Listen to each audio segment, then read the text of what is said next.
Hello, everyone. Welcome to the 493rd episode of Constructed Criticism. I am your host, Mason, joined by my co-host, Abe Stein. That's me. And Spencer Howland. Howdy, howdy. And we are going to be talking all about Constructed today, specifically Standard. Standard season is back. It's in full swing. It's one of the coolest standard formats we've had in a long time. But first, we do need to be doing Always Improving because that is the main point of the show. And Abe, it's your turn to go first this week. What do you have for us for Always Improving? Yeah, so this week I had the opportunity to play a standard RCQ, which is not something I thought I would actually have time to do ahead of both the Modern RC and then the PT coming up. And it really had me engaging in my process from a high level again, which is something I hadn't really been doing. I'm doing a lot more actual playtesting and jamming games and seeing things in the small scale, which is important, but especially stepping right into a standard format, which I'd told myself I'm gonna let my friends kind of and the rest of my local play group who I work with, let them do a lot of the exploration and kind of trust their vibes, and then figure out what it is I want to play. I kind of had to do that all on a really, really short, tight schedule where I didn't realize this was going to be a thing I was going to be doing. And got me really back into reading deck lists, kind of understanding the texture of the format, which was really good ahead of this episode. And ultimately it just had me landing on mono red for my RCQ, which was the absolute perfect choice for the room I was in. And while I got pretty unlucky to lose playing for the invite, that was the only match that I lost all day with mono red, just because of how well positioned it was and basically everything that I had thought would happen based on just reading the deck lists and kind of deciding this is where I wanted to be. Came together really nicely, including just the the sideboard plans, the theory that I applied, and also some suggestions from my friend on some deck he had to be a week ahead of the curve, and it all just really worked out, which was really great. Awesome, that's great. Yeah, I'm sure we're gonna get more into that mono red stuff later in the episode, so I don't want to dive too much into that right now, but I'm excited to hear more about that later. I'm up next for Always Improving this week, and mine also comes a little bit from Standard, and that was where I had to play I didn't have to play. I chose to play the Slowgurk deck for my RCQ this weekend, which I really like. I think it is a very powerful deck that's underexplored, but who knows where it actually lands. But it's a deck that I'm very interested in, I very much like, and it's very much like a Mason style. It does a lot of cool things that are very fun, and some of its parts versus raw monsters on its own. And my kind of Always Improving moment from this one was really trying to slow down and think about how my cards interact. Because I played the first couple games of my deck in paper, and I just didn't think about how cards actually function because I had shorthanded so many things in my mind.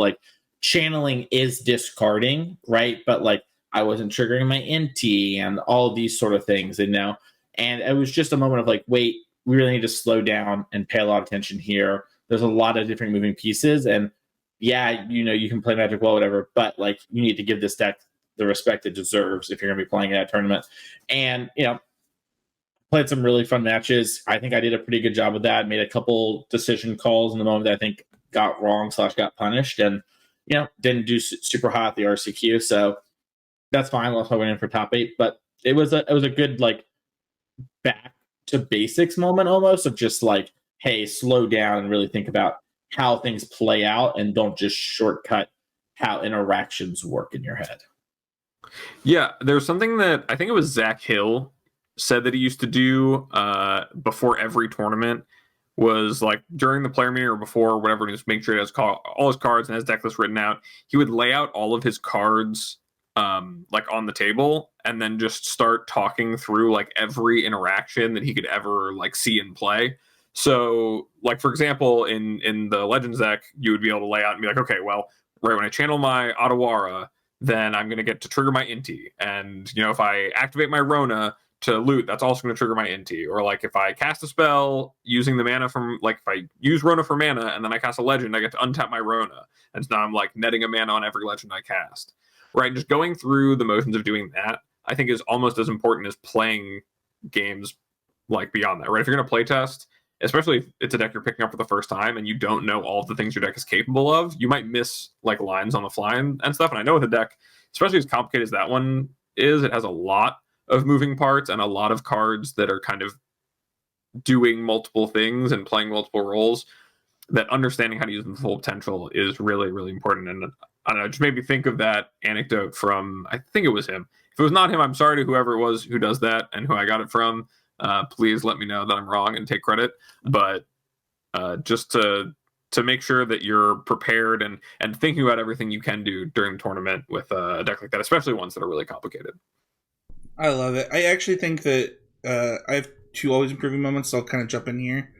One of them is similar. I shortcutted something in my brain during my RC this weekend, where my opponent was going to kill my Tiebender, so I bounced it, and because I knew that they had a second Atraxa, but then I was tapped out, and they played the second Atraxa, and I was like, all right, I'll just play this during my next turn, remove lifelink, and then go in for a 2 for an Alpha Strike, and that's not what the card does. So like, it's in my head it made sense, but like I also knew that's not how the card worked. But my other always improving moment from this weekend is actually just having a good mental. This is something that I've been working really hard on throughout, like trying to get back in, like as I get back into playing more Magic again.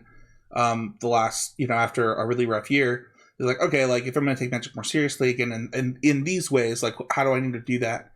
And this weekend I also played an RCQ, played Soldiers, went 1-2, and people were asking me like, oh, Spencer, like you're a big proponent of this deck, like now that it's it suffered, like what do you think? I was like, I don't think that's what happened. Like I think I played poorly at these spots. I think that I had a bad sideboard plan in this matchup, and I fixed it and then beat the same deck, and like it really went.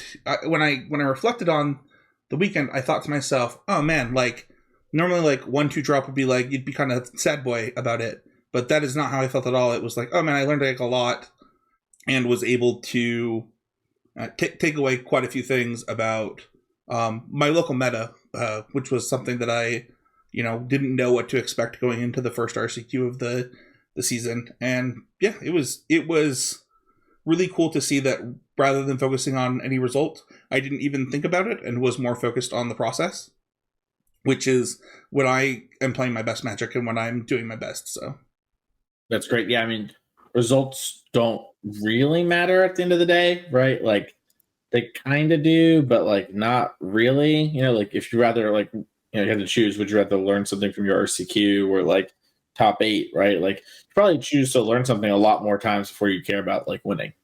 So that's going to do it for the Always Improving segment this week. If you want to become a patron of the show, you can by going to patreon.com/CCMTG. The show will always be free, but if you want to give back something, you can go there to do that, and you can have a bunch of different rewards, like a Patreon question that we're going to be reading at the end of the show.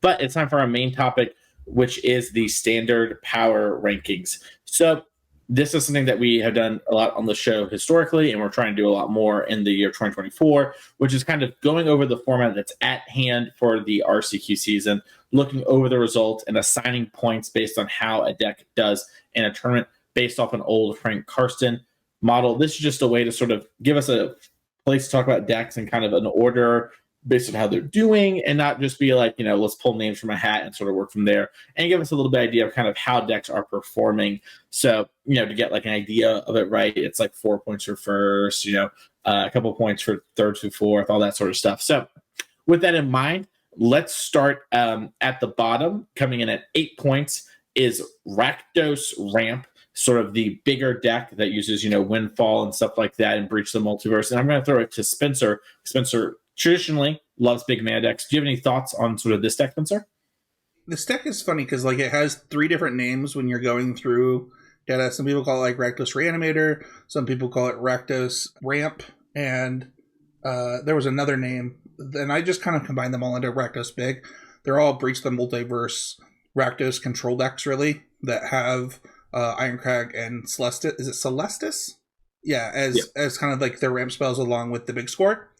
And we talked about this deck quite a bit, Abe and I, last Power Rankings. It's kind of when it broke out. And I think that that this deck does kind of holds the position that the mono white deck held last standard format, where it gets to be like this, like it's trying to make the game about something, and in this case, you know, that deck it made it about like big planeswalkers and wrath effects. This one is it's making it about wrath effects and Breach of the Multiverse, and I think that that's why this deck, you know, comes in with only 8 points, is because I think that it's if its removal and sweepers don't line up, then it's gonna struggle.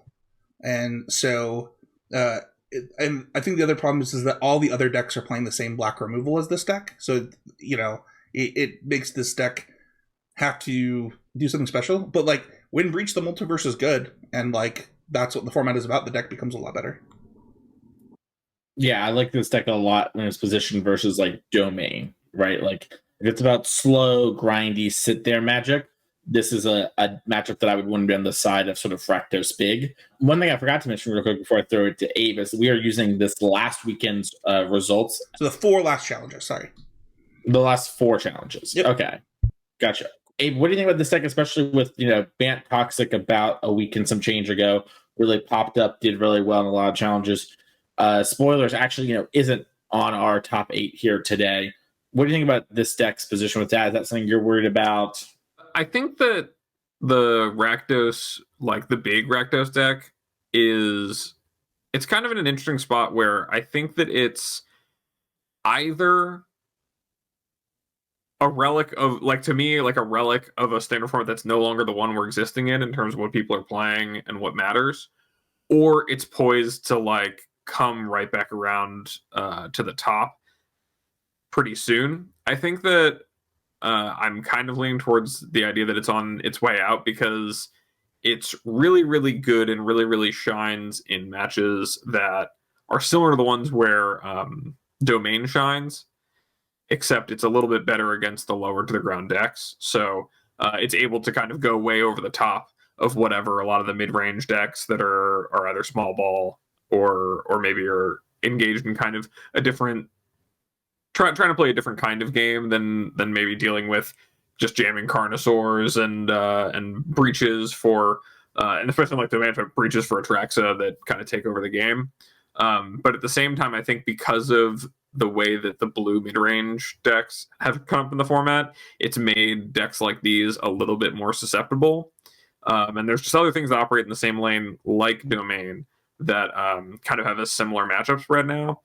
But I do think there's something to be said for having the flexibility in a build list that's built well to kind of cover a lot of the same swath that some of the various builds of Rakdos do, like the non-big score, without like breaches, being able to kind of downsize your deck and occupy kind of an over-the-top lane and a mid-range lane being something that makes this a bit appealing, but not surprised to see it kind of as a deck that is popular, right?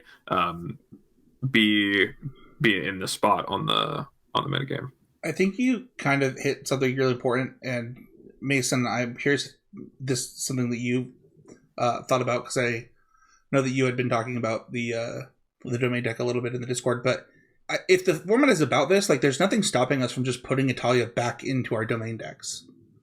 Like, if that's what the format's about, the Domain deck can also fight on that axis. It's not restricted to not doing that. Yeah, I think that kind of a big draw of the Rakdos deck, to me, the big Rakdos deck, is that it gets to play, more untapped lands, and it has access to more things that allow it to play in the early game than Domain does. But that comes at the cost of being worse at ramping into the things that it needs to and needs to go over the top, and a little bit worse at actually getting that far over the top, right? Like, your Rakdos deck doesn't actually ever get to Atraxa, right? It has Breach to try to take other people's Atraxas, and also to have its own giant things like Italia is still really, really good.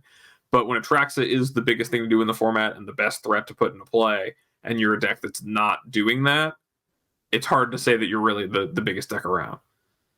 Yeah, I'm kind of in a similar place.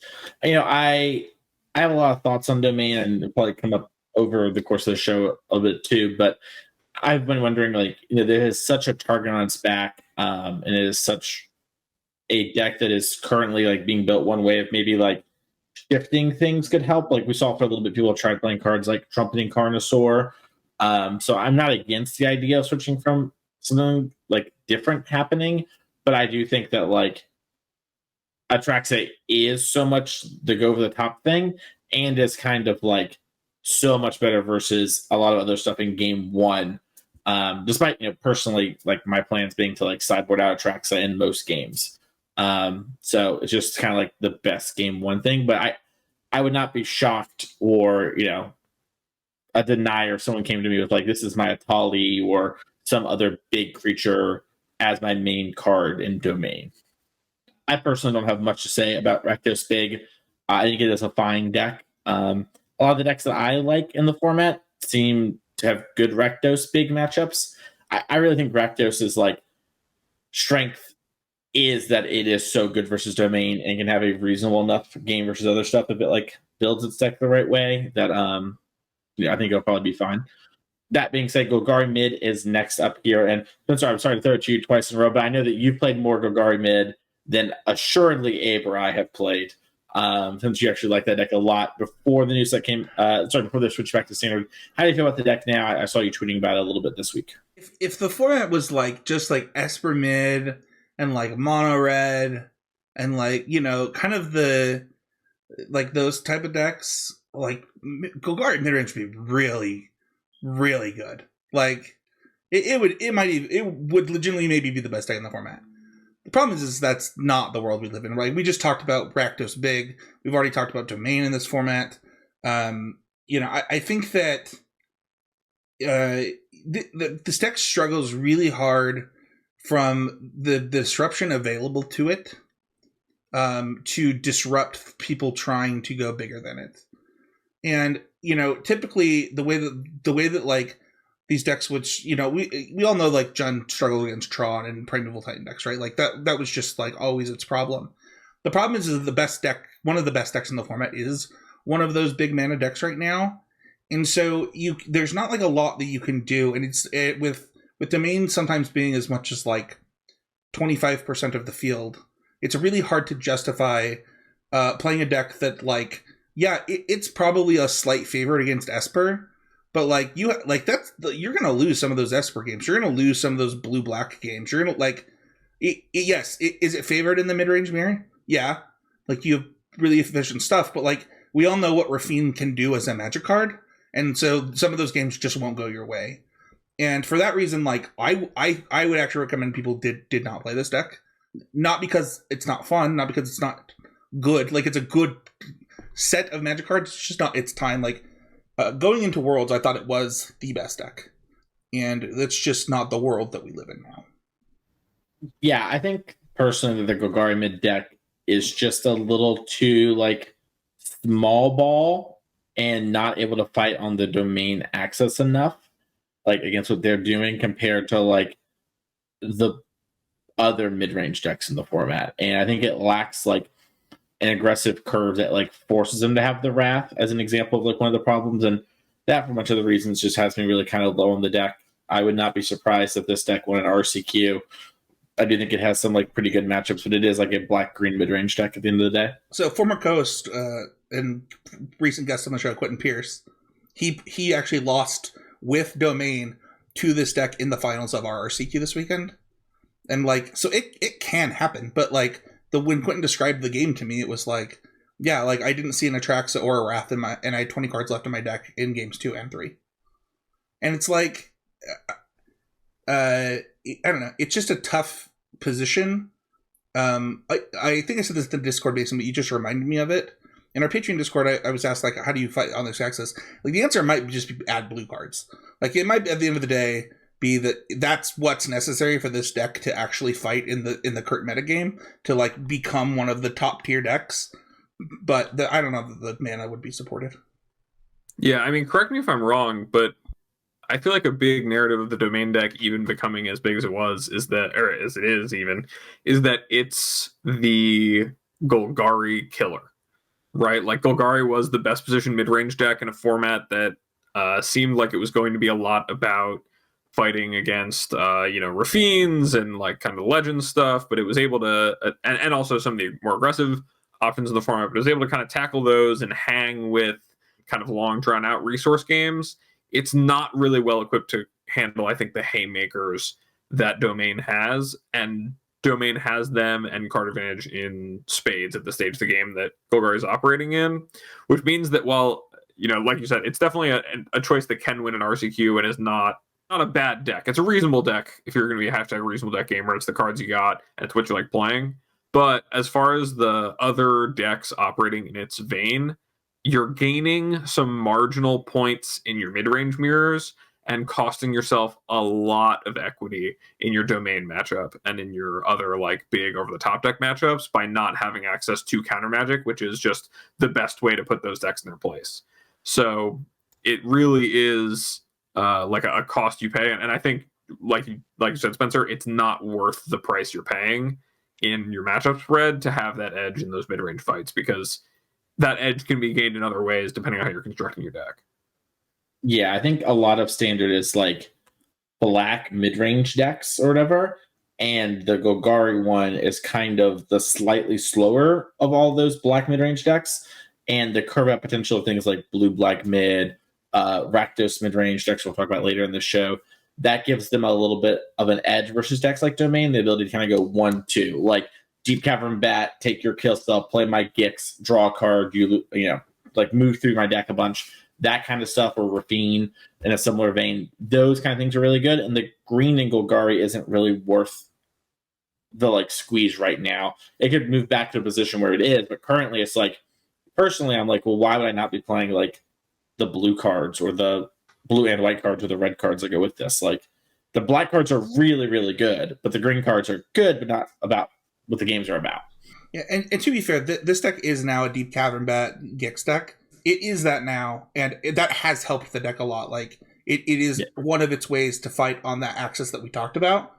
But like, all the other decks get to do that too, and this one still has the worst problems that we talked about. Moscow Dread Knight's like not a card, and really, it's very cool, but it's like not a card, right? Like that. Yeah, if all your best cards are the black cards, why play the green cards? Is a very real question to ask yourself. And like, blue gets to play counter magic, Siren, Schooner, Fairy Mastermind, Malcolm, like all these cards that are really good. Urtai is also a really, really solid magic card. Tidebinder is a good answer to Atraxa, right? It gets a swath of cards that get to interact with it. But Golgari just kind of is on the losing end of the color pie for what pairs best. Speaking of mid-rangey decks, we have a tie for our next two spots on the list here at 17 points. And we're talking about the first one here that's listed as blue-white creatures. This is like the blue-white mid-rangey deck you've seen in Standard. Yeah, it's like fine. Yeah, there's kind of three flavors included here. You've got blue-white aggro, blue-white tempo, or blue-white soldiers. And the only real discerning difference, like they're all really just blue-white flash decks. It depends on whether you value the soldier synergies or, more efficient creatures. That is the only difference between the decks. Yeah. And I think these decks are fine. I see decks like blue-black mid, which is, for the sake of transparency, the deck that's tied with it. I sort of see that as a little bit more appealing personally. But like, it's playing just a different type of deck. They get to play, I think, some similarly strong elements, but these flashy decks I think are fine personally, but I honestly, they just seem like stock reasonable deck gamers that can do well. They don't inspire a lot from me, both negatively or positively. Like if you told me I had to play this deck at my RCQ, I wouldn't be over the moon, but I also wouldn't be like, well, I'm just going to go home instead. I don't know how y'all feel about this one. Yeah, I'll take it next. This is what I played at my RCQ. This is, I don't know if I'm going to get to go to the Oasis RCQ this weekend, but I would play it again. I think that this format does this thing, and I think the blue-black mid deck does this too. It has this ability as well. So I don't want to say that like only the blue-white deck can do this. I really think that the flash game plan leads to a tempo game that is really good in this format. I think that a lot of this format is about mana, and because of that, you really get an option of how you get to use your mana in some pretty real ways with this deck. And for me, like, it attacks the format on an axis that the format is pretty weak to. I think that the like it. I like what you said, where it's just like it's just like a reasonable deck, like stock. Like, yeah, this is just a good deck type of deck. But it also has like a ton of play to it, which I really enjoy, and I think that it's funny, like the builds from when it was dominating, a couple, what was that, like a month ago, like I really didn't like them. Like the spirit that like gains life didn't really fit into the soldiers deck, and I think that's why you see people moving more towards kind of this this flash variant of the deck. And I think that its biggest boon is like that it gets to be the deck that gets to play 4 Make Disappears in a format where like you actually just play a lot of things into Make Disappear and you don't really have a choice. So I think that is like its biggest strength. I don't know. What do you think, Gabe? Yeah, I think that this deck gets to, and same with blue black, but they get to leverage the blue instant speed creatures really, really well.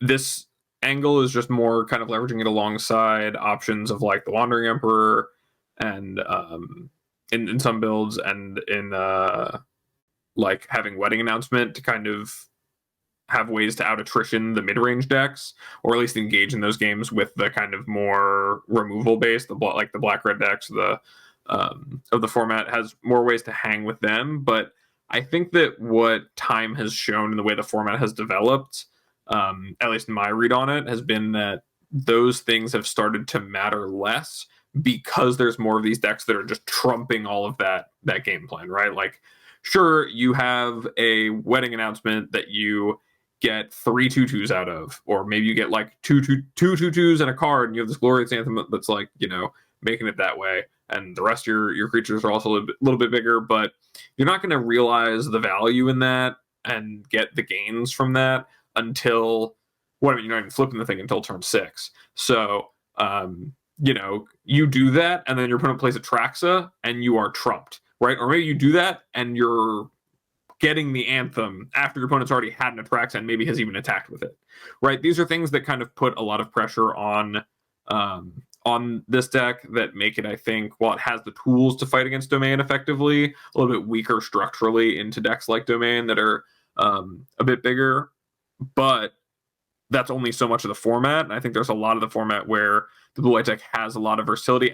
And like you said, Spencer, the ability for it to have a lot of choice in how it spends its mana, and to always have a lot of information when it's choosing to spend its mana in a lot of its matchups, is really valuable. It's very hard to make like a blunder of a decision in terms of how you are investing your resources into the board in the same way that other mid-range decks have the issue of. And a lot of your cards are more cohesive, especially because your threats and your interaction are all aligned in timing. So you're not going to have to like pass up one for the other. And I think that makes your deck really, really consistently good, whether or not it's capable of being like, the best deck in the way it was, or best looking deck in the way that it was a month and a half ago. Yeah, I think that this deck, like, I love that you brought up Wedding Announcement, because it's a card that I have started to be way more comfortable setting out in certain situations. But I think that both this deck and the blue-black deck that, Mason, you said is more appealing to you, they both have a couple of things that going for them as far as, like, rectangle theory. Like, yeah, this deck doesn't have, like, the same type of one-mana plays where, like, its one-mana plays are, are aggressively slanted. Whereas the things like the blue black deck, its one mana play is like, it's an explore creature that can get schooner, like stuff like that. So they're playing similar games with like different conclusions drawn about how you should be doing it. Yeah, I think that, like, to go into the blue black mid deck a little bit, I think that, well, there's two things. One, I think that people are looking at cards like Glistening Deluge a lot because of things like Toxic, which is giving some splash hate to blue-white creatures for like the next week or so, which, is like a ding, but not a knock in my opinion on the deck. But I think just like blue-black mid-range lets you play a little bit more of that flash game, and your cards meld with it a bit more because of your, like, Urtai is just a card that like lets you kind of hold up and like be really punishing, but also it could be a make disappear, or I would have this Mirrex face up, and the Mirrex is just gonna like actually beat you, and that's a card that has like been really impressive in the games that I had seen it. A local friend played this deck to a finals loss this weekend. Garrison, who was on the show actually, and like I was watching him play, and just like a lot of games where he just kind of like got his Mirrex going, but it like wasn't enough that the opponent had to pull the trigger, but he had like counter magic or like was representing it, and it really put people in this tight squeeze. And then, you know, still had the ability to do a curve out draw, you know, of like Siren into Schooner, or Siren Bat Gix is the thing that he actually did against me in the first round of the Swiss. And like that kind of 1-2-3 is really strong in a very similar way to the blue-white deck. So I think they are sort of two sides of the same coin. I like what Spencer said about it. It's like you want to be proactive versus reactive. And I think if someone that likes this kind of deck, you should kind of be moving between them. I think the Deep Cavern Bat Gix stuff is really strong, and that has me more looking at that direction. But that's sort of, you know, where I'm at. I'm curious if y'all have anything else to say about blue black mid. Yeah, I do want to just kind of shout out to Yeoman. He actually did like a little thread about his version of this deck that was splashing white for Rafine in our Patreon Discord, answered people's questions. And I think that, and for what it's worth, with a top 3, he also gave 4 of the points to this deck. I included his Esper variant in that. I think that, you know, people like to joke with me about like Thraben Inspector, because I, you know, when it was, it took me a really long time to get it. It took me about just reading the card to get Spyglass Siren. Like, I was like, oh, this is a good card. And the thing is like, kind of like Mason said, like this is our second Deep Cavern Bat Gix deck. We're not even done with it yet. That is a huge thing. I also think that like, just like the Esper deck, being able to make Bat really big, the fact that this deck gets to play Schooner, or I guess not gets to, I guess the other decks can do it, but like it really pressures your opponent in a multitude of ways when you think about like the difference between the kind of the squeeze that it puts on you with like Deep Cavern Bat, Schooner, the flash, and then the flash threats. It's a lot to be asking, and I am curious if you guys are team Sheldred in this deck or not with Fairy Mastermind. I'm not in the main deck. Yeah, I know the list that that did the best this weekend was playing in the main. That's why I asked, because I think that it's not what this deck is looking for, but was curious. Yeah, I think, like, I don't know, we've talked a bit about how, like, you know, even the Golgari deck has kind of adapted to be a Deep Cavern Bat Gix deck, and that core of, like, not only do you have access to the discard spells, you also get access to the black removal, which is so good. And the combination of having counter magic, duress, you know, bat, Gix, and evasive creatures is a really, really potent plan A, even if it is kind of finicky and chip-shotty, and it has its weaknesses too. Like having to commit the Gix on turn 3 and then actually connecting and then giving them that turn with your shields down and trying to like recover from whatever you're allowing your opponent to do on those turns can be kind of challenging. And the fact that also you don't have a really quick clock in any capacity, because like probably your best draws are like the Schooner draws, but outside of those, you don't necessarily put a lot of pressure on quickly. So there are some flaws with the blue-black deck in terms of its ability to be punishing with how lean it is, but it has all the same upside of the blue-white deck in terms of spending its mana in the best way possible. It plays a lot of instant speed interaction and a lot of instant speed threats and ways to recoup the cards to make that a feasible way to win. And I think that this is kind of like, in my mind, a dark horse of like the best looking deck of the mid-range decks on paper, because it feels like it is able to adapt to and flex the most with the metagame. And it's one of those things where if you're playing this deck week in, week out, and you really make all the right decisions in terms of how you're building it, you know, how you're sideboarding with it, right, knowing that it's the right time to play Sheoldred, or why you would even, like, is Sheoldred even on your radar this weekend? Is this the card that really matters or no? Being able to answer those questions will really be rewarding in a way that some of the the other mid-range decks have struggles of being just kind of maybe a little bit more powerful on paper in a raw sense, or playing some of the stronger cards stat wise, but those lost opportunities of making sure you have the right opportunity to blow your opponent out with that Tidebinder, or line up your Make Disappear, or get them with that Mastermind, get that extra card, and then like stick your Gix with a cut down, whatever it is that like is your back-breaking play. You get to make that a lot more often in this mid-range deck than I think the others, and I think that's really worth a lot to me. So I'm a pretty big fan of the Blue Black mid deck. It was my second choice for the RCQ that I played over the weekend, because I think it has probably the most maneuverability. That's the best way to put it. It's like been a while since there's been a deck where you get a lot of decisions and options on when you want to do things, and I think that it seems really rewarding in the format right now. Speaking of rewarding and having a lot of options, next up is Esper Midrange. This is a deck that has been a big player in Standard for the last year or so at varying degrees, but always sort of around, really on the back of Rafine. This is also kind of a deep cavern bat into a strong 3-drop. Gix is a card that we see kind of move through here a little bit from time to time. And Esper Mid, to me, I personally like the blue-black stuff a little bit more. I totally see blue-black splashing Rafine, which is legally Esper, as another reasonable choice. But I like these decks a little bit less than the blue-black mid personally, but they're very, very good. And, I would be very happy, once again, with the analogy, if I showed up and you're like, hey, Mason, you have to play Esper Mid, I'd be like, giddy up. How's my deck built for this week? What's going on? Let's see what's happening. Dude, So legally Esper got me. That made me chuckle. I have bruised ribs right now, and Mason just hurt me. sorry about that, but No, it's not good. It's just funny.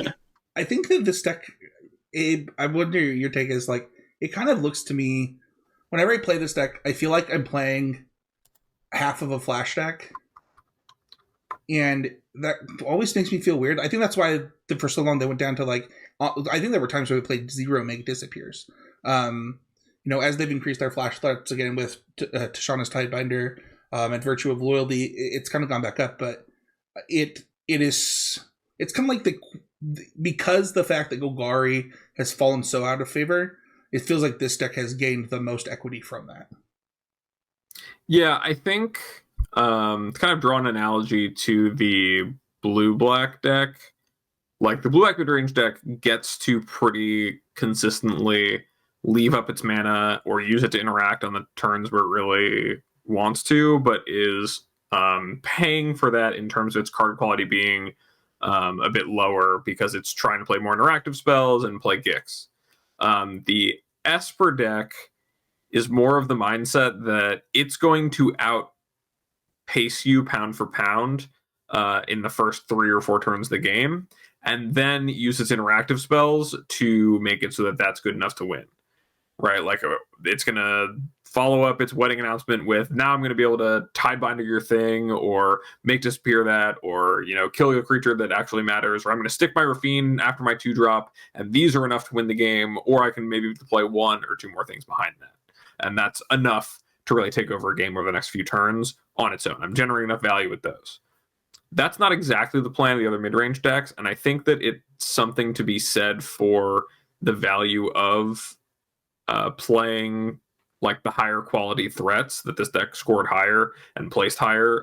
But I also think that it's also a deck, because it's very threat heavy, lends itself to having A, more people feel comfortable picking it up, and B, have better results because it doesn't have to be built as well. As long as you're playing combinations of the right threats, your deck will perform. It's really about making sure you have a deck that curves into Rafine, and this has been a thing in Standard for since Esper Legends, since Rafine was really printed, right? It's just, you're curving into Rafine and you're doing it with good creatures, your deck has a really, really high floor. You're doing something good as long as that's your deck is capable of doing, and you can't be that wrong, which means that this deck, as one of the most played decks in the format, of course is going to score well, and of course is powerful because it's just playing the best threats. And curving Denick into Rafine is still really, really good, and you only don't need that much to back it up to win your best draws, whereas maybe curving Siren into Fairy Mastermind into Go for the Throat Your Thing, and now I have 4 lands in play is like not the most exciting way to win a game. It might not even close it. So that's kind of my take on it. I think that Esper is really good, and I do like Yeoman's approach of kind of saying I want to be an interactive deck playing Rafine, in terms of like, you know, legally Esper, if that's what we're calling that deck now. But overall, like the ability to rely on just the best threats, especially in the face of kind of some of the aggressive decks we see, just makes sense as to why it's been so good. I also think like a lot of people who like that deck will probably like the blue Blackman deck, and sometimes you gotta like burden of proof it, right? Like sometimes your people say like you gotta prove this to me, and they just like won't take the leap. And so I'll be interested to see kind of how it goes. I think Esper is such a solid choice, and it's so hard for it to be too wrong. Yeah, we have not mentioned Mogged yet, and I just want to talk about like what a sicko run this guy is on. I also really love that we get to see all the MTGO data, so that I can like see that he's mortal, so that when he goes first into fourth in like back-to-back like Sunday challenge into Saturday challenge, that he then takes 99th, so I don't feel quite as bad in his next Esper mid-range challenge. But the dude, you know, obviously is just crushing it with this deck specifically in Standard. I also want to call it that the Esper Legends decks are not included in these points. Those are separated out. Even though there's like a pretty real difference when you're down to so few spells that I didn't want to combine them. Yeah, I think that's fair. I think that like the Esper mid-range decks do play enough interaction that it's different. They're kind of like maybe the post-board version of some of the Legends decks.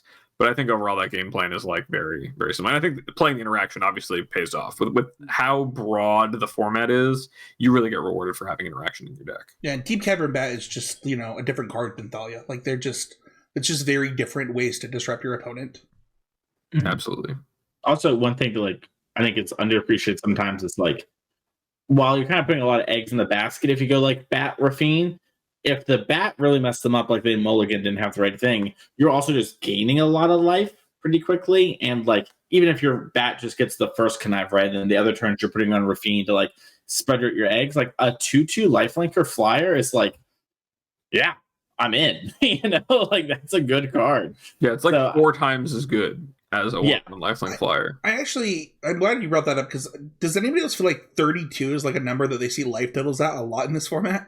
Like, I feel like games get to people at 32 life all the time. Next up is Mono Red.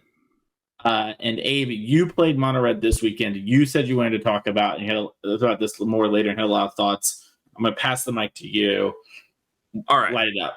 So I feel like to talk about Mono Red and why I think it is so good and why I chose it this weekend.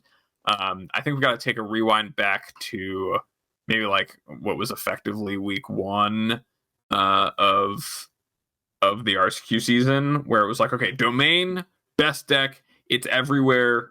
And then this crazy thing happened, which is that the format adapted and people played decks like Picnic Ruiner and these really low to the ground aggressive decks, at least in paper, and were taking down event after event, crushing the Domain players whose decks were too slow or too engrossed in the mirror. They were like, my whole plan is to deck my opponent and have Jace, and I'll beat everything else because I'm a bigger deck. And it's like, well, what if you died on turn 4 with all your lands tapped? What if that happened? And what happened is that's really effective. Those decks can't really keep pace with that. And that's what's led there to be reason for the mid-range decks to come back, not just this big... Not the big versions of the mid-range decks that kind of can compete with Domain and maybe are fighting arms races with each other, but the arms race was undercut by decks that can go fast enough. As you'll note, and spoilers, but Picnic Ruiner not anywhere to be seen on this list. Toxic not anywhere to be seen on this list. Both of those decks that are really go under you decks did not make it, but Mono Red did, and it is in 3rd place. And I think the reason for that, and this was my theory going in, is that I think Mono Red is in a really, really sweet lane with kind of the breadth of the format of being low enough to the ground to get under Domain effectively. Like it can very, very easily just curve out and crush Domain while they play maybe 2 spells. that is a really, really good place to be at, because you need to be able to do that to hang in the format at all without playing interaction. The other thing is that it gets to play enough removal that it's able to keep the decks that are below it in check. It can't outrace Picnic Ruiner, but it can punish the fact that that deck is trying to take a lot of damage to its lands and not care about it, because it has some builds have Thran Portal, it has Karpuzan Forest, it's going to take damage to your if you have Furnace Punishers, it's going to take damage to those 9 times out of 10. You get a lot of free points off that deck with how you're constructed, and you're racing in a small game where you have the instant speed removal and they don't.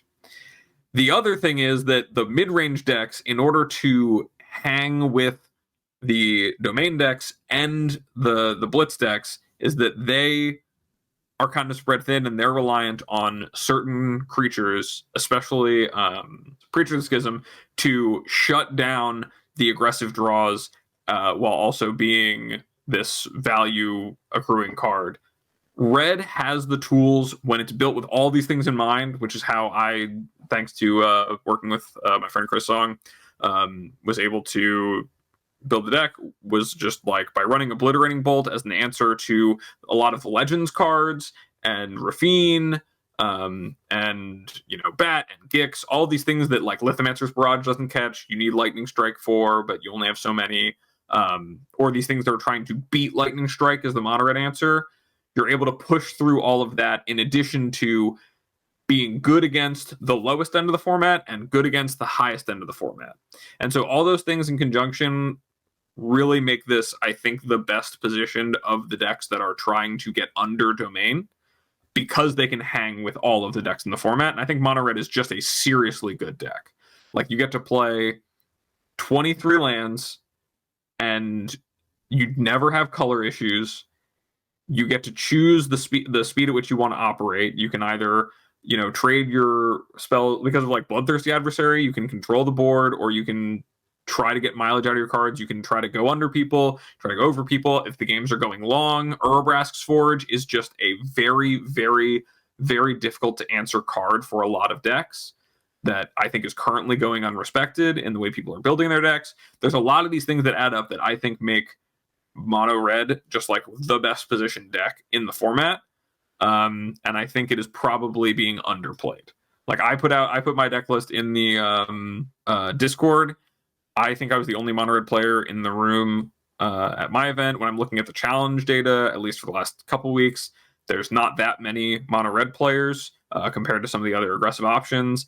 And I really think that when you break down how the format is like panning out and what the trajectory of it is, it's in a really, really solid spot right now. So that's my pitch on mono red. Feel free to pick apart what you think is wrong, or say that I'm a genius, whichever one you think is more appropriate. But I will turn the floor over to y'all. So I do want to challenge the. I like everything you said. Also, I'm a you all know me. I love Bloodthirsty Adversary cards sick.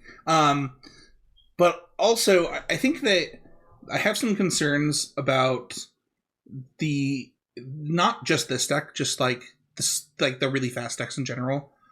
One, it's that like it's not that hard to just put temporary lockdown back in people's builds. I think that at least from what I was seeing in my local meta, like I played against mono red twice, and I only played 3 rounds, and I know Quentin played against it 3 times. I think that it also just won 2 of the last 4 challenges. So a challenge each weekend the last 2 weeks. I don't know how long it will take Paper to catch up to this, but I don't know how I feel about the deck. Like, I think I need to get in the streets with it a little bit to like get an opinion. Abe, I'll probably check out your list. I really appreciate, like, it looks like it's been really refined over the last specifically like 3 to 4 weeks. When you look at like, the number, like Bloodthirsty Adversary going back to the deck, like a 1 of Thundering Raichu in both of the winning deck lists, things like that.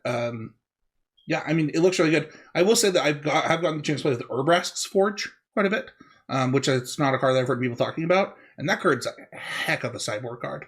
Like, that card, you get 2 of those things down and your opponent like is really pressured to like close out the game or like have some kind of like a 8/8 in play. I don't know.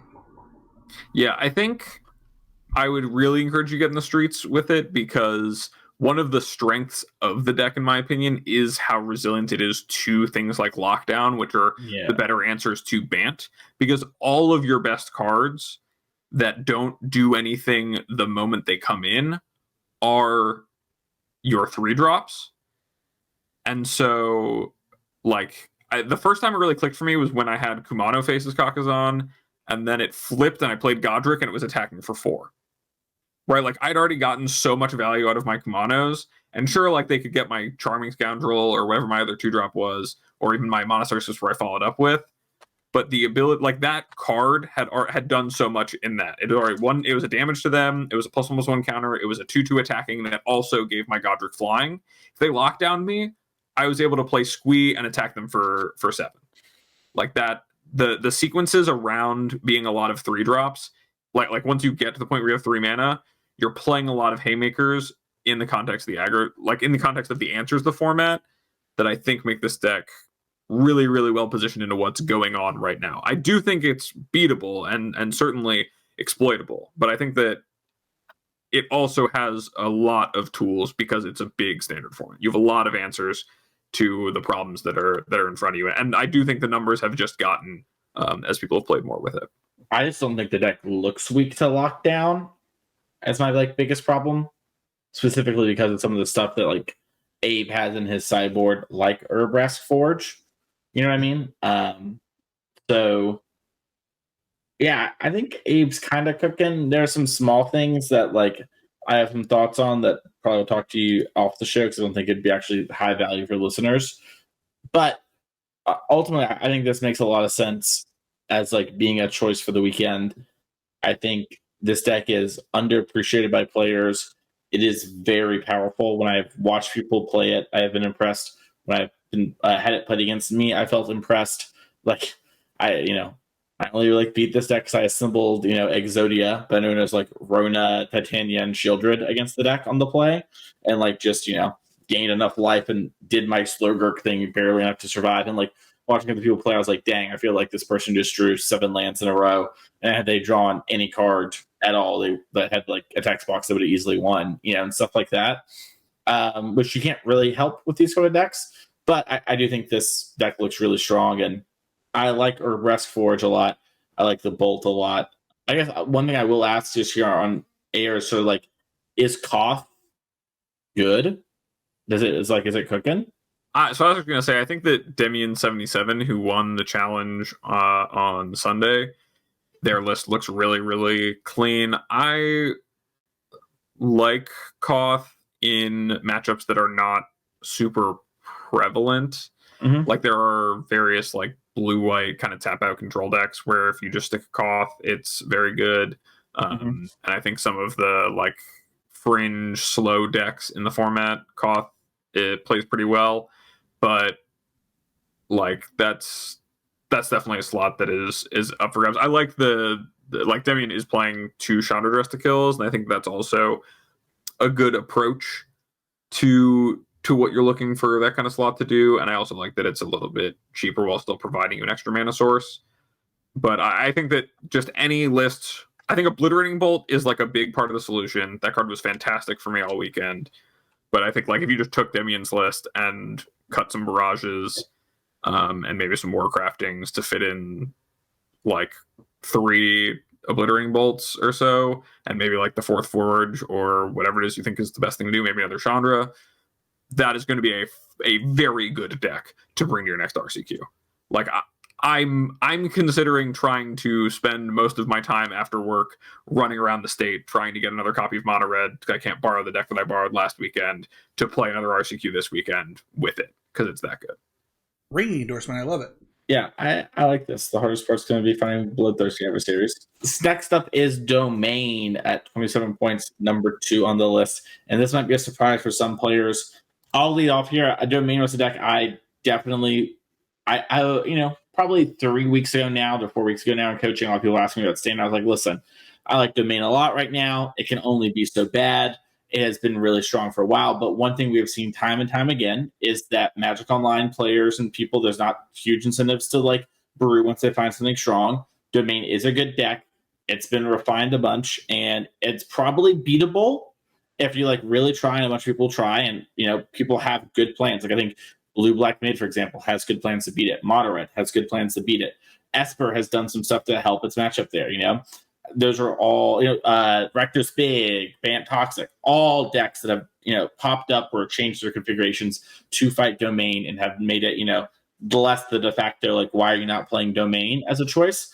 I have all the Domain cards for example, and I think it is a good deck, and I think it is hard for it to be a terrible choice. And I think stuff like Stomper into Invasion, into the Herd Migration is a 1-2-3 that is really powerful in Standard.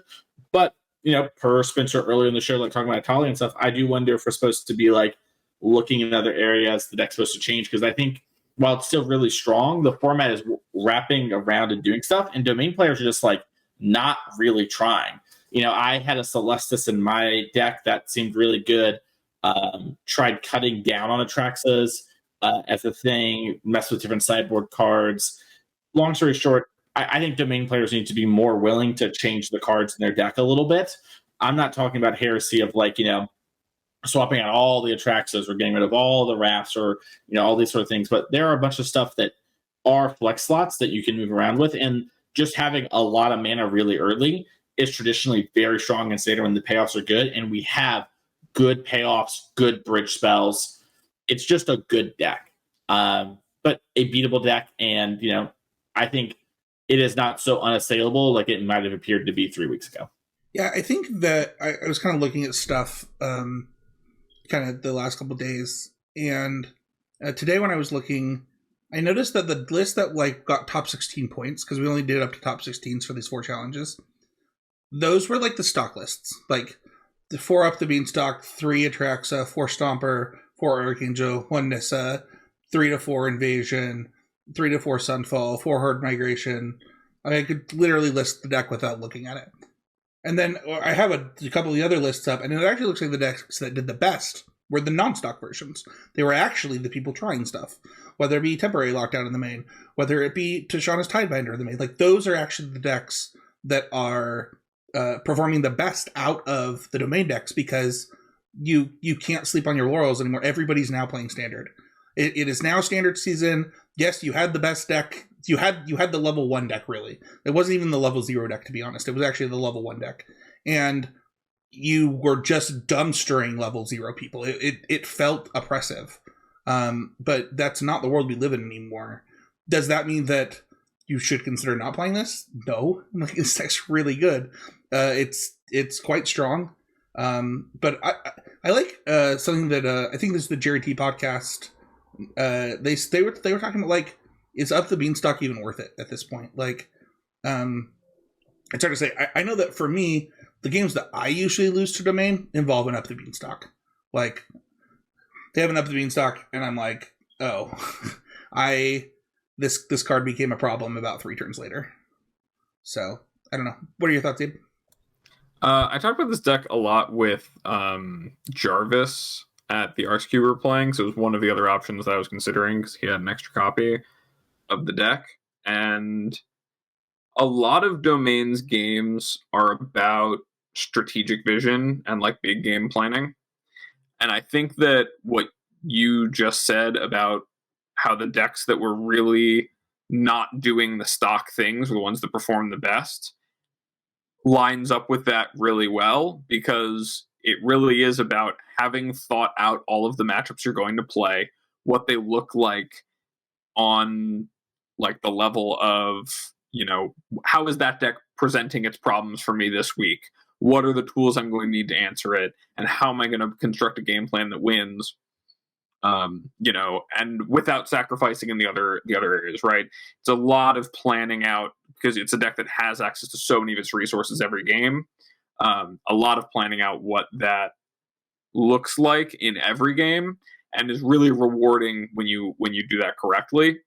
And Domain is, like Mason said, really, really powerful. It's some of the best stuff you can do in the format. It's just a lot of really powerful cards, and its only hindrance is that in order to play all those powerful cards, it does have setup turns which are exploitable, and it doesn't get to play a lot of really efficient answers. So if it's not ramping, sometimes it can struggle to have to present multiple answers. Other than that, the deck is so strong, and like if you are doing the work of staying on top of what is important for the domain players in the matchups that are important, you will succeed with this deck. It is not a deck that, it's not like Domain is a flash in the pan that, oh, we were wrong, it's not actually good, it gets beat up by all these other things. Like, no, it's not oppressively good. It's just a good deck that's in the format. It's a very, very solid level 0 deck. Like you said, level 1 deck. You just reminded me of this. There's the GOAT of Super Smash Bros. Ultimate. His name is MKLeo, and he is like, he had the most dominant run of like many esports like all time, like actually insane. And when he stopped winning or taking second at every single event he played at, people said he was washed. The dude's still top 4s, top 8s, like every event, but they're like, oh, he's washed. And I think that people, when a deck goes from being the unequivocal best thing you can be doing to like, okay, now like there's competition, they tend to overreact to that. We just as humans do that. And I think that, I think we had very few domain players at our RCQ. And I from what I'm gathering, maybe Utah's meta is just like more aggressive than other people's, but I was surprised to see that. Oh, I mean, for context, the Maryland metagame, like I said, a 36-person RCQ, there were like 7 Picnic Ruiner players or something. Between like Picnic Ruiner, Toxic, and Red, we were a solid third of the room.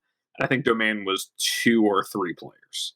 I think that a big part of it, especially in paper, is that it's easy and cheap to buy into the Giant Growth, Picnic Ruiner, Audacity, Monastery Swiftspear deck, or even the Mono Red deck. Like, those things are easy to buy into. Domain is a lot of, like, it's the most expensive deck in the format, I'm pretty sure, and it's a lot of upkeep to keep playing, and it's kind of hard to weather, and you lose to these decks that kind of, right, knowing that there's a deck out there that can just say, I mean, you just brought the wrong deck, you lose, is a pretty tough thing for a lot of people to face when you're trying to win an RCQ. So I'm not surprised that a lot of people have fallen off Domain, or it's not the most represented deck. I do think that's a big part of the standard format, is that like Domain is good, but it's not oppressive. And it not being oppressive means, why would everyone play it when you could play one of a million other options that might suit people better? It's interesting. I was going to say, it's like, anecdotally, my RCQ was like 6 Domain players, 6 Toxic / aggressive players, mid-range, Mason Clark going, pick up my Slurker, do my thing, do this to do. And that's the room. That was the room.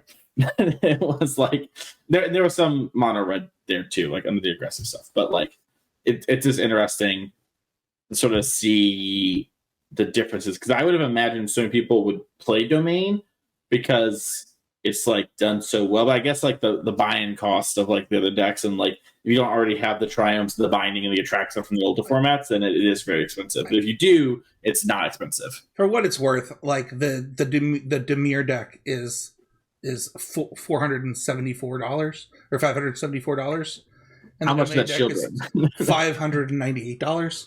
So like, yeah, it's not that, I mean, the Domain deck can get up there. Like there's a couple over $600 on here, but I don't know. Yeah, I mean, the real cost is the next deck we're going to talk about.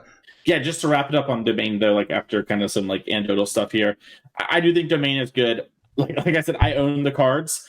Like while I'm playing Slogurk, or maybe like Mono Red after hearing Abe's pitch, or like, if I can't get those cards, maybe I'll borrow my friend's blue black deck if he ends up, not playing this RCQ this weekend. But end of the day, I think Domain is very good. And I think if you figure out the sort of where you're supposed to be, it is still a really strong choice. And I think a lot of people might be disheartened listening to us talk about this, And towards like what Spencer said about MKLeo and like goats get falling off is still really good. I think this deck is really good, and having all the colors, there is room to innovate. And I would not be shocked when I see like some wild new take on the deck that storms the metagame and does really well. Like that is an inevitability to me, not an if this happens. And in first place, but not last, not least, I don't know, whatever. Rakdos mid-range, 32 points. Small outline we wanted to mention real quickly here is that 3 points of this come from Lord of the Ground Inti builds. But even if that was removed from this data, it would still be 29 points, which would be number one. And this deck is really nice. In the way that like blue-black or legally Esper kind of like take a reactive role, but some of these like black cards, this deck takes a much more proactive role and has cards like Inti to really churn through its deck, apply pressure in matchups where you need to do that, and then has cards like Trumpeting Carnosaur to go over the top of the mid-range mirrors. And the black cards are just really good in standard. If you haven't picked up on it, that is the world we live in. And I am curious what you have to say about this deck, Spencer. Yeah, so we actually have a video of this deck versus Domain on the YouTube channel, so check that out for the first Constructed Clash. This deck is surprisingly good. And you might, like, I think that there are some question marks for me. The Geopathical Appraiser, or Geological Appraiser, I should say, is an interesting card when you, like, have both removal and duress and really powerful 3-drop threats. So it's you can hit anything. And then like Trumpeting Carnosaur is another one that's kind of like the Explore package is weird. I don't like Trumpeting Carnosaur does not read better than Broodmate Dragon, but it kind of does a Broodmate Dragon type thing in this format. Mason's like, what is this card? So I don't know. No, I know Broodmate Dragon. This thing just reads like the girl she tells you not to worry about. Oh, I see. To Broodmate Dragon. I see. Broodmate Dragon is like Grave Titan's nightmare. Yeah, Broodmate. Fair enough. Broodmate Dragon looks at his girlfriend and is like, "But like, I'm enough for you, right?" And she goes, "Yeah, babe, I love the dragon." Fair enough. And then leaves him for the removal on the early turns where she gets mana screwed. You did actually go to where I was going to go, which is that the difference here is that like having a mode on this card, it makes it so much better for this style of deck that it's kind of impressive. It also enables a bit of Parmesan, as we love here on the cast, where you get to maybe get it at ahead of schedule with the Cruelty Gix if you really need to. It just gives you a bit of an engine to be able to like kind of outlast in the other mid-range mirrors where you have better haymakers in some of the builds. It's not all of the builds, but a lot of the Carnosaurs are combined with Cruelties. Like, to put it in context, it has, on our power rankings, 32 points to, like, blue-black 17, so about twice as much. And then if you look on Goldfish right now, for just things classified as Rakdos midrange, that's not counting anything that winds up classified as Rakdos Reanimator, anything that, like the big score decks, none of those, it's more than twice as played. So, like, if you think about how it's performing in terms of sample, all the mid-range decks are performing around the same. Is that a fair thing to say? Yeah, I think that when you look at like the way that the power rankings work, right? Like it's a winner's metagame point system that rewards you for going farther in the tournament and winning the tournament. And what ends up happening sometimes in some of these formats is that like a deck gets really popular and will crush the power rankings because it's a good deck that got really popular. It doesn't have to be like the greatest deck or whatever. And I think that this deck kind of, to me, falls under that category of, oh, this deck's really good. It's got really good cards. But I don't know that it's like, I don't know that it's 11 points better than Esper mid-range in the format, if that makes sense. I will say this too. I think there's a lot of room for like building your deck. Like I was talking to some people in coaching and I was like kind of, cooking with them. And I was like, what if we went down on these Carnosaurs a little bit, go down the Cruelties? Like I'm also an appraiser. Like there's been some like social media, like appraiser is awful. I basically have like one in my deck reluctantly, but like having like Archfiend of Dross and being more aggressive. I also like the Inti stuff, to be fair. So, take that with a grain of salt. But like I think that being lower to the ground and being like proactive Rakdos mid range gives me a lot of the same elements, but does stuff. And I think that, to like what Spencer's saying too, like helps with decks being represented, right? Because it's like they're all getting clumped together despite doing different things, and it like creates this weird. It gets a lot of points while being slightly different. And once again, the NT stuff was only 3 of the points, but still, like that, it does matter and it accumulates. So I think this deck is interesting, and the power ranking system is definitely not a Bible or anything. We're not coming on down with these like, this is the deck to play and this is the first best deck or whatever. It's just a thing to be aware of and kind of how things are playing out in metagames. Yeah, it's honestly just delivering information, right? We're like Abe has already said what he would play, right? He would play mono red. He believes that it is the best positioned deck. This is literally just us delivering you information and hoping that you'll do with it what you need to do to make the best decision possible for you. And the fact that Miraculous Midrange came in with quite a few points and did, outperformed what people consider the best deck is really interesting, especially considering that on paper you would think that this deck kind of gets dumpstered by the second place deck.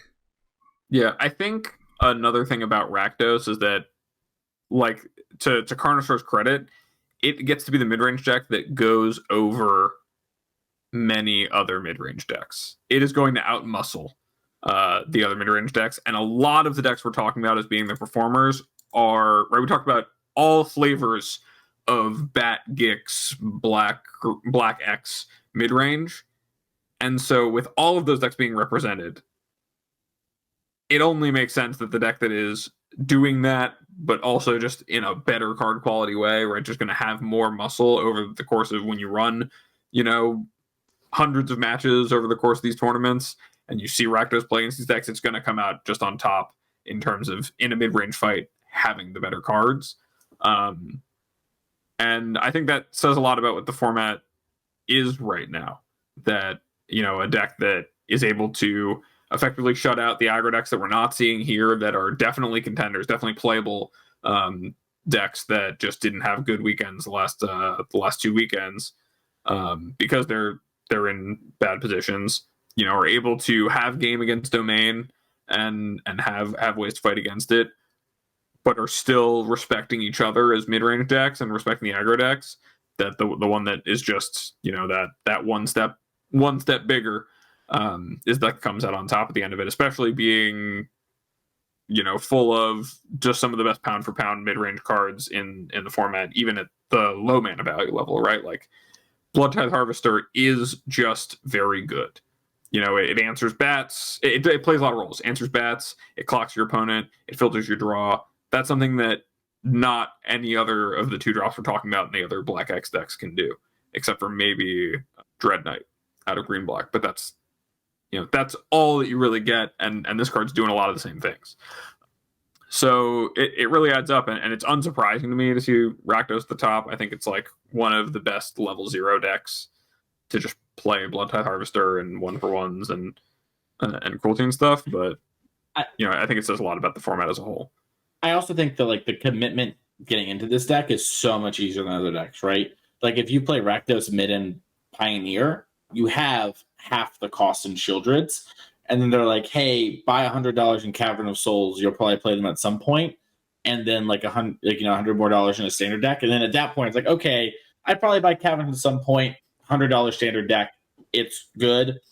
Thumbs up." You know what I mean? So like, I think this is definitely a deck that like probably. I know some people who played it for like those kind of reasons too. Like it is a good deck that also just it's very easy to pivot into this sort of thing and get to continue playing Magic. And I know a lot of people who like started playing Magic from Magic Arena during COVID, got big into Pioneer because that was the stuff, and now Standard's restarting, and they're like, "Oh, I have these cards. This just makes sense." And so I think the deck is good. I think there's a lot of different ways to build it. I'm really excited to see kind of how people take it. Yeah, it's very cool that a deck that comes from that level of like card acquisition just is good. Because it's good to see more people play Standard. I was really happy to play a big Standard event this weekend. It was nice. Same. We had like our Tennessee was like iced out this past week. It was like didn't leave my house for 5 days, and we still had a bunch of people show up. And a bunch of people like trekked out like from Nashville to where I live. My RCQ was like a minute from my house. You know, and it was cool to see everyone there. And it's like, dang, if there wasn't all this ice, like how many people would have actually come? Because I know like at least 5 or 6 people who like were like, I don't want to risk it on the interstate today, which is fair. Turns out that they're fine, but you know, still an interesting place to be. That is going to do it for the power ranking. Before we start going to Patreon question, though, I do want to throw it to each of us really quickly. I know that Spencer and Abe both have mentioned sort of decks that they're very high on in Standard, and Spencer even said he would play blue-white Flash again, you know, earlier in the episode. But Spencer, I want to give you a chance. Do you still want to play blue-white Flash? We've had a lot of conversations on the show. Did Abe move you with mono red? Where are we at? No, I think it's actually an interesting question in the Standard format, because I actually know there are a lot of ways that you can attack the format. And so for me, if I like had to play this weekend, I would probably run black, blue, white. But I actually own picnic runners, and that there is a world in which I just want to get in with that deck just to like get it out of my system, just because it's sweet. It's sweet. It was really funny when we were talking about the deck during the show. Babe, you mentioned Thran Portal. When I 5-0'd with the deck and posted it, and I got the Fire Shoes tweet, so it was like, "Oh, I really love that you're only down to like 1 Thran Portal. Why did you do that?" And I was like, "Have you played against like another aggressive deck with this deck? Yeah, can't be doing this many Thran Portals." Yeah, the amount of Thran Portal, Kerpozen Forest, Kelpozen Forest draws my opponents had last weekend was just... Yeah, that would kill you. It was ugly. It was ugly for them. Hey, what about you? Mono red still? Yeah, I'm really sold on mono red right now. You know, I gave the full like 7-minute breakdown on this is why this is the deck that you should play. You know, if you need to know what I think about it, just rewind the episode to there and then come back here. Make sure you write down the timestamp on something, then you can double back to know. But yeah, I think it's really good. Yeah, I think personally, like, I think you did a lot to sell me on mono red. I definitely want to try it / try and getting the stuff for it. I do want to talk about my deck. Really, I think I would play Slurgurk though. Still, like if I had no time to like really think about Abe's deck, and I like couldn't, you know, spend a little time talking to him about it because I don't think I fully understand everything. I need to like get the 10 minutes with Abe to get it. But anyways, I think Slurgurk is good. I think it is cumbersome at times. I think it requires a lot of like format knowledge and a lot of planning and is very hard to play. But Relic of Legends plus Rona is really strong. The having 30 lands and never flooding, but also never getting mana screwed at the same time is really strong. Slurgurk is basically unkillable. And a lot of people hyper fixate and focus on like I'm going to mill you with my Jace and then pick it up with Takenuma and then mill you again and then pick up my Slurgurk and then Takenuma you again and Jace you all in one turn. Like, yeah, you get to do stuff like that sometimes, but I think the deck at its core is actually just a creature-based mid-range deck that has access to a lot of mana, a lot of really efficient spell lands, which have proven to be really strong. We saw this with kind of Esper Legends and Four Color Legends in the past. And I think that a lot of people are just doing it wrong. They're playing cards like Ashnod and Ludwig and the weird green-black guy that's a 3-drop. They're like, these are fine cards to take the deck in one direction, but you need to be sort of like getting on board and beating down. So having cards like Malcolm Alluring Siren in your deck that allow you to curve out, put your plan together, work well with your NT, and just be an aggressive deck. Like, I have found this to be very powerful, and just I have a lot of games where like I just curve out on people and kill them and go like 1, like 2, 3, 4, they're dead. Like they're too far behind on the draw. And that's the thing where like, you know, I was in my friend Ash Lizzle's chat before this, you know, and I was talking to her about the deck, and I was like, I just run people over, and literally the 600-person chat was making fun of me. She sent this message to me on Discord like, oh, your deck is way different than I thought. And I was like, yeah, my deck is not a slow do nothing deck. It is a curve out deck with a combo that it just gets as like a 1-card thing and all these utility lands. So Slurgurk is hard to play. It is hard for me to give you the thumbs up for you to go pick it up and play it on no reps. I found it very challenging. I think I am very good at those kind of decks. I really like playing it though. I think it is powerful. I don't know exactly where I'd put it on like a tier list or whatever, but I think it is inherently very strong. It sometimes plays like a bad modern deck, which is really strong in Standard. I have a teammate on the cut that was really high on this deck 2 weeks ago, and and so I promised him that I would try it. I tried it last week, and I like round 1 I was like, I don't know what's happening. Round 2 I was like, oh, I see what this deck is putting down. Round 3 I got my first win, and by round 3, like I had been, I was just at my desk, like doing other, watching anime or something, and like I had some drinks, and like before I clicked on round 4, I was like, after these 3 rounds, I don't think that I should be playing this deck on any amount of alcohol, because it is a toughie. So just for what it's worth, like I agree with everything you said, Mason. I did get a finish at that event, and I thought the deck was really powerful, but I did not feel prepared to bring it to my RCQ, even though it was available to me. I played 6 games and registered it, baby. Let's go. I played 4. There was enough GRVs to get disqualified from the Pro Tour, and the other 2 I did well. And then at the tournament, I did fine. I actually gave my opponents more. I didn't understand. Did y'all know Takanuma? Once you start, they don't get to respond. Yeah, I thought they had a chance to interact for some reason. I'd never channeled a Takanuma before, and if I did in Modern, I think I let my opponent surgical me once. So I was like at the RCQ, and I was like giving this guy a chance to respond, and they're just like, "Can I read Takanuma?" And I was like, "Sure." They're just like, "You just get to pick your thing up," and I was like, "Oh, I like misinformed you. I am sorry." I like let my opponent like rewind and redo a thing, because like we just both misunderstood the card. But anyways, overall, deck's great. It's a lot of fun. It's very strong. There's something cooking there. It needs more work though. Like the Ludwig Ashnod stuff, I think is just bad. They have cute synergies and enable some things, but like strong cards that work on their own, really good. Strong cards that work on their own and have high synergies, me like. That's going to do it for the standard portion of the episode this week. If you want to support the show, go to patreon.com/GCMTG. If you do that, one of the perks that you get is to ask a question on the show, like Adrian did this week. And Adrian said, how would you advise someone who doesn't have MTG clout and is well known in the community to go about getting assistance for understanding a deck?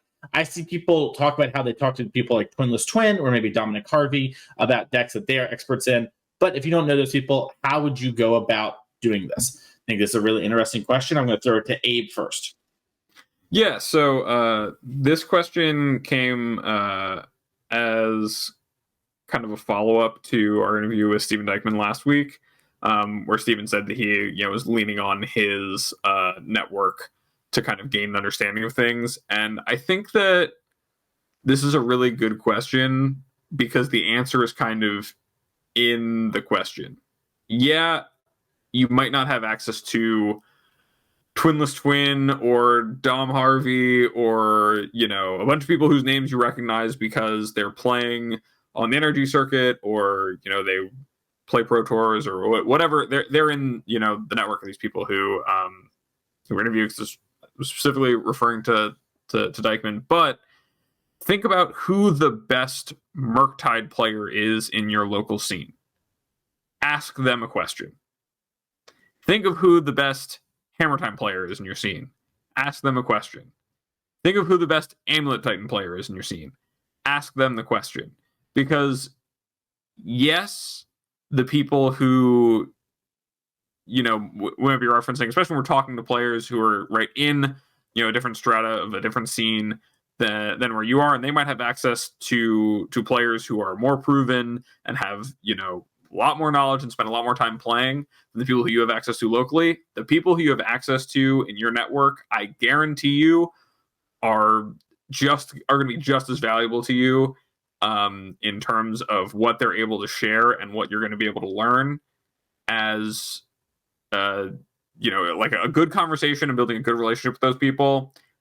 That helps you understand and have access to a resource that sure might not be as prestigious as being like, well, I can just call up Twinless Twin and have him tell me what to do with Murktide because it's all he ever does. It's like, okay, you don't know Twinless Twin personally, but who do you know personally who you see win and put up results, right? And at the scene and level that you're at, that should be really helpful, especially as supplement to and as additional informed opinions to content that some of these creators that you're referring to put out. So that's what I would advise someone who, right, it's not about having clout to have access to information, right? That's not really how Magic works these days. Maybe it did back in like the 90s and early 2000s. But thanks to the internet, it's really, really easy to reply to someone's tweet, send them a tweet yourself, right? Try to get in contact with some of these people, join their Patreon, join their Discord, make friends with someone who does, and get the information that way, or at least get an informed opinion to kind of test your own judgment against and form it that way.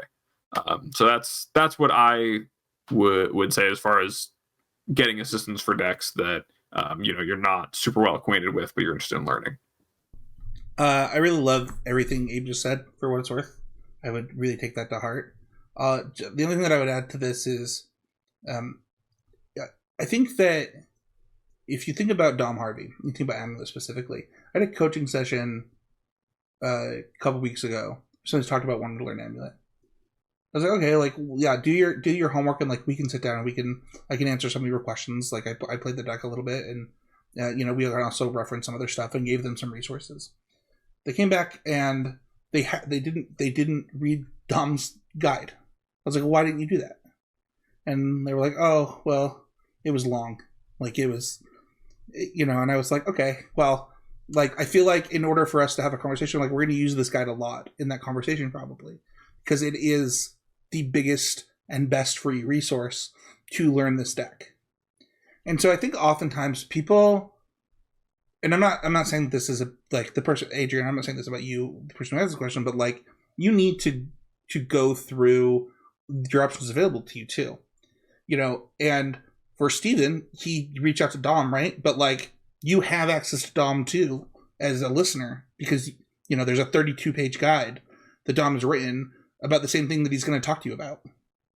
So I think that like understanding what your resources are, diving into your local network, and also like what's stopping you from reaching out? You guys, like, how many times I've reached out to the times I reached out to PV before I knew PV, like nothing's stopping you from reaching out to somebody. You don't know what their mood is going to be that day or whatever, but like, if you want it, like go get it. But like also there is availability for other ways to do this. You can reach out to your local meta. You'd be part of Discords like ours where, you can ask questions to people that have been playing the decks. So Mason? Yeah. I don't want to like blast Adrian, but I do think that these examples are funny to me because like Twinless Twin does have like a Patreon, but also has like the Merc Guides YouTube channel they promote a fair bit, where they just release like weekly videos that are like full like hour to 2 hour long videos of them playing a league and talking about the changes and sort of doing stuff. And basically like this is like a pitch for the Patreon. It's like, hey, you get this all the time, but like that's like a good amount of content, and he replies to tweets all the time about it. I see him do it, and Dom doesn't do the Merc Guides like YouTube channel, but does reply to tweets. I see him do it, and I also know like Dom has Dominar's judgment, and maybe he's not talking about Amulet all the time there or answering the exact questions you have, but there are ways to get a hold of them that don't require like having to get a coaching session, right? Like money can't solve all your problems or whatever, and like maybe it's not even an option, so I won't even like mention it. But like to what Spencer said, like these things are out there, like the guy, I'm not even mentioning the Bible Dom wrote, longer than the actual Bible when it comes to Amulet. And it's like, yeah, this is the thing you have, go and like do it. And a funny antidote from Dom that he's like told us podcast before is that like a lot of Dom's good friends are just people that started talking to Dom about Magic because Dom was winning a lot, and now they're friends. Dom was like, I don't remember how we became friends. Like talking to me at Worlds, we were like having dinner together, we roomed together, we're walking, and I was like, yeah, I think like I knew some people from SCG, and you knew some people, and we had dinner and we chit chat about Jund, and he was like, oh yeah, and we talked about like the Ashiok main deck Jund, and like that's how I met Dom, and now I'm like friends with Dom or whatever. But like this is just a thing where like a lot of people will talk to you, and maybe they won't, go out of their way to do all these things, but they probably will give you like at least an okay-ish answer. And, that is like pretty reasonable, I think. So I would do that, but also to like what Abe said, just because you're not getting it from Dom, and it's like your local best person or Twinless Twin, they could still be really helpful. And you also don't know if those people know those people, right? Like maybe this local Amulet player you have is in an Amulet Discord with Dom and is like just regurgitating what Dom said, right? Like if I tell you some stuff about Amulet, a lot of it is regurgitating what Dom's told me, right? It's like not really that different. And it's not like I'm seeking this out. It's like read what Dom has said in like open Discords that lots of people can join. So that is just a thing I think to keep in mind. And also like another, good reminder that like you should listen to all the people about stuff because you don't know who they're coming from. I remember one time I literally was in like a Discord call with like Matt Nass or whatever the night before about KCI, and someone was telling me about how like Matt Nass would ever do the thing I just did, and I was like, didn't want to be that guy. I was like, well, Matt told me to do this last night, so I don't know what to tell you. Like what do we do? And like that's a place of privilege I come from, but it's also like kind of a reminder, right? Like to what Abe's saying. Like maybe that Amulet person is in a similar situation with Dom, but doesn't really want it to be that way locally. We're talking about it. Or doesn't want to seem like they're coming off in a way because people can agree about those things. So just reach out and talk to people. Dude, I shouldn't do this because it's going to go to your head. But I was playing a 1K with Mason's exact list and sideboard guide that he hadn't published to his Patreon yet for Yorion. Like I'm playing like the literal. I just got it from Mason. I was like, "Hey, Mason, I want to play this deck." Mason shoots it over to me, and I'm playing against this person, and they're like, "Why did you have that card in your deck?" Like Mason Clark doesn't do that, and like he just went DreamHack, and I was like,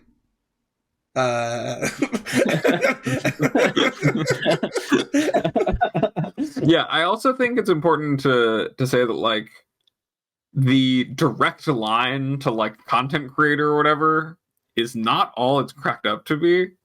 Sometimes like the reason that I was just able to give you a 7-minute presentation on why you should play mono red is because that's the exact same thing I've had to repeat to my friend who lent me the deck, who was asking me how I thought the deck was and why I like whether he should play it or what changes you should make. Like I did all this thinking about it, and I was like, "Oh, I'm going to talk about it on the show this week. That's great." But also, let me give it to you heads up because this is where it came from, where it needs to go. If you ask me the same question about mono red, oh yeah, what's the lowdown of mono red 2 days from now when the episode airs? I bet you I'm going to say probably exactly the same thing, right? Like when Twinless Twin is recording those videos on Murktide, when Dom is saying these things about Amulet, when people are giving their thoughts, especially with content creators and Magic right now, like the content is so closely tied from like what they think to what they're actually putting out. There's so few steps between it that you're getting a really, really authentic view of it too. So the content that's out there is really good, and the people who are probably consuming more of it than you might give you a shortcut into maybe skipping 4 hours of reading Dom's Bible. I read that. You have to read the Bible. Anyway, that's going to do it for this week's episode. Another way to get on the show is to go to YouTube and leave a comment or question. We didn't have one from this past week, but I did want to give a big shout out to YouTube for covering for me when I was gone and talking to Dykeman. I thought it was a great interview, and it was so cool to hear all of that stuff. So if you want to hear more about that, check out last week's episode.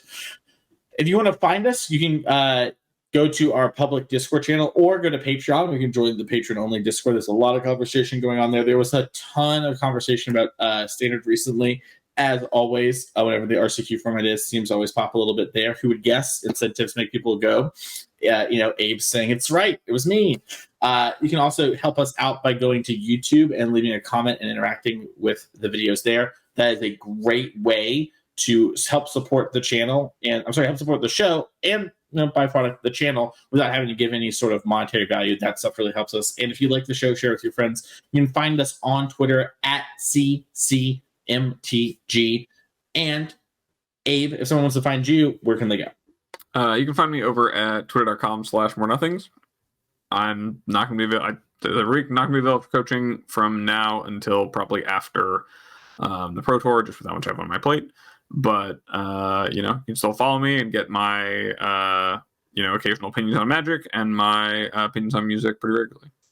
You know me at He's a Game. You can find me every week on the YouTube channel here doing Constructed Clash. We didn't do it last week because I was starting a new job, but we're going to do it this week. Yeah, and then I do a Smash podcast every month about always improving in Smash, and I do a nerd podcast where we get to talk about some really fun nerdy stuff. My co-host is binge watching My Hero Academia right now.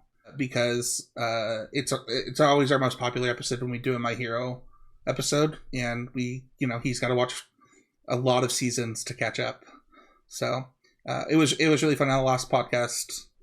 I mentioned Abe texting me as Abe caught up, and it's a fun one to do. If you want to find me, go to Twitter at Mason E. Clark. If you want to get coaching and reach out there, or via my email, masoneclark@gmail.com. Put coaching in the description. That way I know that you're coming about that. You can also find me this week on Humans of Magic. I sat down and did about a 2-hour interview talking about improving at Magic and sort of me a little bit in there. So if you want to check out more of that content, you can there as well. You can also check me out at twitch.tv/TheMasonClark. When I find time to stream, I will be streaming that. And it's time for the lightning round of what did we learn this week on the show. Abe Stein, you're up first.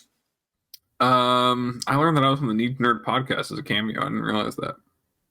You were also on Humans of Magic, just so you know. I haven't gotten to the episode yet. I am. Mm-hmm. Yeah. Hopefully, good things, Mason. Good things. Good things. I recorded it like a month and a half ago. I don't remember. Oh, good. So all the bad things I've done between then and now. Yeah. All the wrongs that you did have been not recorded. Completely unrecorded. Yeah. I'm getting away with it. Oh no, I'm so sorry, Spencer. I'm so sorry. Spencer was behind the scenes, had a little accident, has apparently a bruised rib, and if you're watching the live show, is literally in pain while laughing. It's very funny. If you thought our jokes weren't funny this week, that was on purpose. And if you did find them funny, we're geniuses. What I learned on the show this week is about Urabrask Forge. I think that makes a lot of sense and solves a lot of things that I had with Mono Red problem-wise. Spencer, what about you? I learned that Mason doesn't make a social media network reference every podcast because there were 0 on this one. Oh, the social network? Oh, yeah, social network. Sorry, my bad. Listen, I'm coming back for everything. Thank you all this week for listening to the episode. I'll be back next week for more CCMTG.